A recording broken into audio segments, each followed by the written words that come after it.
Hai, ketemu lagi dengan saya Abe. Hai, dan saya Diki. Kami berdua adalah optometris dari Optik Melawai. Nah, Pak Diki, kali ini kita akan membahas tentang seputar penyetelan kacamata, Pak Diki. Menurut Pak Diki, seberapa penting sih kacamata itu untuk di-setel? Oke, penyetelan kacamata yang dikenal dengan frame adjustment, ini sangat penting Pak Abe tentunya untuk kenyamanan berkacamata. Karena Pak Abe, kalau misalnya kita pilih frame di optik gitu ya, yang masih ada di counter gitu, itu masih baru ya, masih standar pabrikan. Semuanya masih simetris, baik kakinya simetris maupun sudut-sudut lainnya itu juga simetris. Nah, akan dipasang ke wajah penggunanya. Yang seperti kita ketahui teman-teman bahwa wajah kita kan tidak ada yang simetris. Bahkan sisi kanan dan kiri pun bisa berbeda.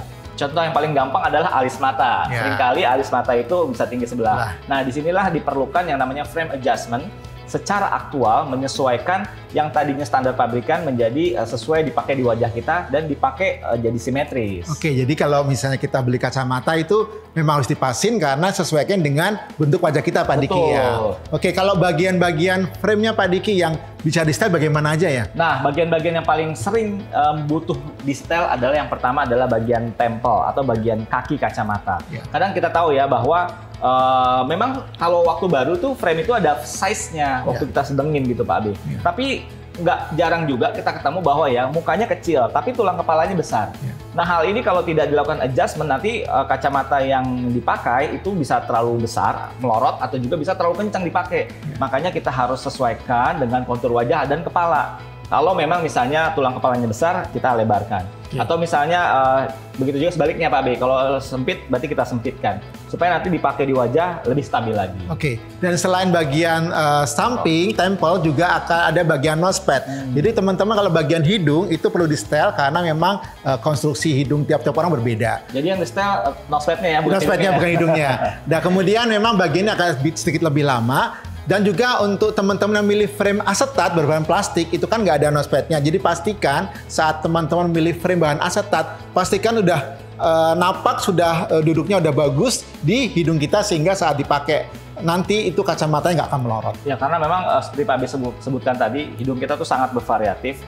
Bagian nosepad ini kalau memang kacamatanya punya bantalan yang terbuat dari silikon, Pak B, ya ini paling butuh waktu lebih lama dan cenderung lebih ringkih bagian tersebut. Kalau memang perlu adjustment yang lebih lama lagi ya. Nah, sarannya adalah tadi Pak B sudah sebutkan bahwa pilihlah pada saat memilih frame itu benar-benar yang sudah mendekati dengan ukuran bentuk hidung kita supaya tidak terlalu banyak penyetelan aktual yang dilakukan berikutnya. Nah, bagian lain selain dari tadi sudah tempel, bagian samping kaki kacamata, bagian nosepad, yang ketiga adalah bagian temple tip nih Pak Abi, yaitu bagian yang melingkar di belakang telinga. Nah, ini sangat penting dilakukan penyetelan karena panjang tempel itu tidak selalu sama dengan panjang kepala kita.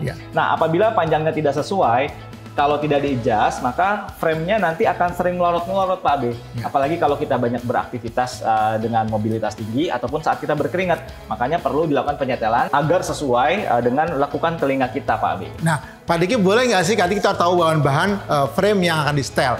Kira-kira alat-alatnya apa aja nih Pak Diki yang akan kita gunakan untuk melakukan penyetelan kacamata? Oke, alat-alatnya sih secara garis besar ada pemanas dan juga tang setelan kacamata, Pak Abi. Jadi beberapa frame yang terbuat dari plastik atau bagian frame yang terbuat dari plastik itu perlu dipanaskan terlebih dahulu sebelum dilakukan penyetelan. Nah, sedangkan tang penyetelan ini bentuknya macam-macam karena harus sesuai dengan kontur atau bagian masing-masing frame yang akan kita setel. Nah, Pak Abi, ini perlu kita luruskan ya bahwa banyak teman-teman yang menyangka bahwa kacamata yang bagus itu yang simetris. Jadi kalau taruh di meja itu benar-benar lurus, sudutnya semua menyentuh ke bidang datar gitu. Sebenarnya tidak harus seperti itu. Kalau sudah dipasang di wajah, yang paling penting adalah dia simetris di wajah. Dia tidak tampak miring dan tidak menekan di salah satu sisi.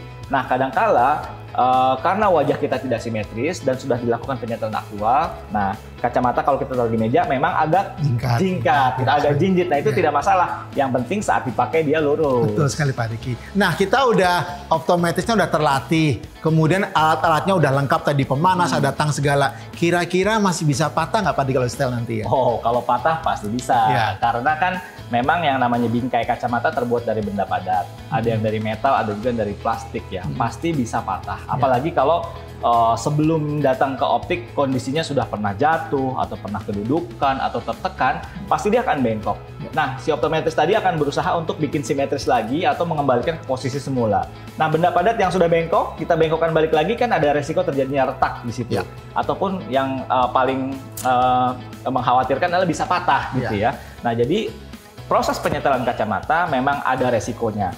Bisa terjadi rusak, lecet, bisa juga mengelupas, ataupun bisa sampai terjadi patah, Pak Abe. Ya, biarpun kita di Optik Melihat juga akan hati-hati, akan pelan-pelan melakukan penyetelan, tapi tetap ada risiko bisa patah. Makanya teman-teman semua kalau misalnya melakukan penyetelan atau mungkin mau transaksi kacamata, itu suka disuruh mengisi form cek kondisi frame. Ya. Di form ini teman-teman isi aja sesuai dengan kondisi frame agar bila nanti ada apa-apa, nggak ada masalah lagi kemudian hari, Pak Diki ya. Biasanya sebelum melakukan penyetelan, optometris akan menyediakan form yang tadi Pak Ade sebutkan tuh, biar sama-sama tahu antara frame-nya customer dengan kita sebelum kita lakukan penyetelan itu kondisinya seperti apa. Nanti teman-teman akan dimintain tanda tangan sebagai tanda persetujuan bahwa concern form-nya bahwa frame yang diterima itu kondisinya memang sesuai checklist tadi, dan juga teman-teman bersedia menerima risiko apabila terjadi kerusakan frame sepanjang proses